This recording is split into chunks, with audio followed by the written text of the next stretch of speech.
Assalamualaikum warahmatullahi wabarakatuh. Perkenalkan, nama saya Dia Fitri dari program studi komunikasi penyiaran Islam dengan dosen pengampu Bu Nur Ikhlas.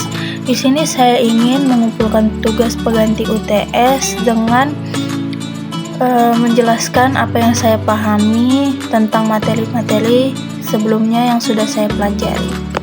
Materi pertama itu tentang Al-Quran dan Hadis sebagai sumber hukum Islam. Al-Quran adalah sumber hukum utama dalam Islam yang mencakup seluruh aspek kehidupan, baik itu secara akidah, ibadah, maupun akhlak. Sedangkan hadis itu lebih ke menjelaskan atau melengkapi hukum-hukum yang ada di dalam Al-Quran. Seperti dalilnya, Rasulullah bersabda, "Aku tinggalkan dua perkara untukmu, kalian tidak akan tersesat selamanya selama kalian berpegang teguh pada keduanya, yaitu kitabullah Al-Quran dan sunnah Rasulnya." Hadis riwayat Malik. Materi kedua itu tentang konsep dasar Al-Quran. Al-Quran adalah kitab suci umat Islam yang diturunkan kepada Nabi Muhammad SAW secara berangsur-angsur melalui perantara malaikat Jibril. Al-Quran juga berfungsi sebagai petunjuk dan pembedaan antara yang hak dan yang batil. Dalilnya itu, Rasulullah bersabda, "Sebaik-baiknya adalah orang yang belajar Al-Quran dan yang mengajarkannya." Hadis riwayat Bukhari. Materi selanjutnya yaitu sejarah Al-Quran. Al-Quran diturunkan secara berangsur-angsur selama kurang lebih 23 tahun. Dengan rincian sekitar 13 tahun di Mekah dan sekitar 10 tahun di Madinah. Setelah wafatnya Nabi Muhammad SAW, Al-Quran dikumpulkan menjadi satu mushaf pada masa Khalifah Abu Bakar untuk menyelamatkan ayat-ayat setelah banyaknya penghafal yang gugur di medan perang.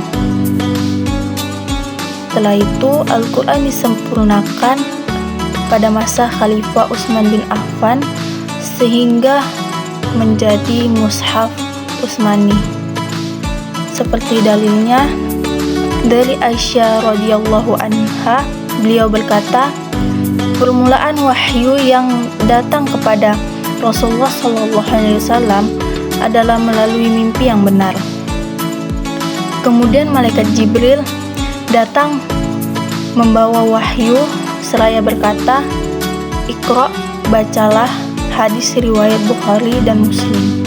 Selanjutnya tentang tafsir dan takwil. Tafsir adalah ilmu untuk memahami dan menafsirkan makna ayat-ayat Al-Quran secara terperinci sesuai dengan kaidah-kaidah yang telah ditetapkan.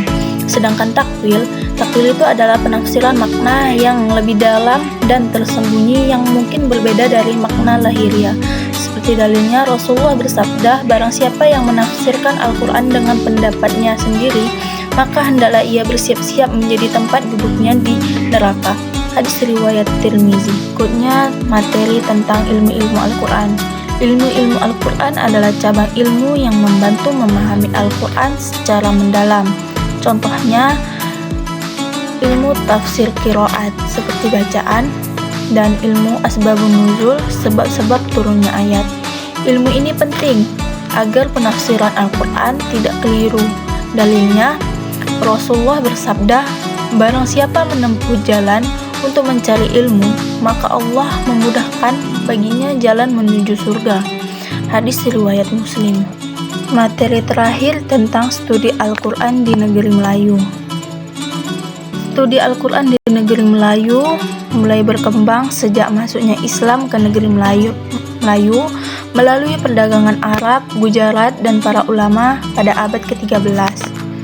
Pembelajaran Al-Quran sendiri dimulai dari masjid, surau, dan pesantren dengan fokus pada tahsin, tajwid, dan hafalan.